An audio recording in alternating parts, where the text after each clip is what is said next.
नमस्कार मित्रांनो. ठरलं तर मग मालिकेच्या येणाऱ्या पुढील भागात आपल्याला पाहायला मिळणार आहे की आता अर्जुनने चैतन्य आणि सायलीसोबत मिळून मोठा प्लॅन बनवलेला आहे. महिपतच्या घरी त्याच्या बायकोचं आता वर्षश्राद्ध असतं, त्याचमुळे आता अर्जुन त्या ठिकाणी वेषांतर करून पोहोचतो. साक्षीच्या पेंडेंटचा जो दुसरा भाग असतो तो मिळवण्यासाठी अर्जुन आता महिपतच्या घरी पोहोचलेला आहे.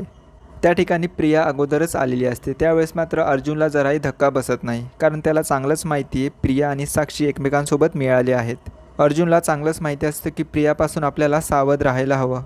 तिने जर मला ओळखलं तर सगळा प्लॅन माझा फेल होईल.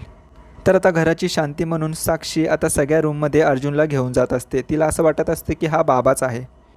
त्यावेळेस आता चैतन्य अर्जुनला फोन करतो आणि आता प्रियाला कळते की हा तर अर्जुनचा फोन आहे.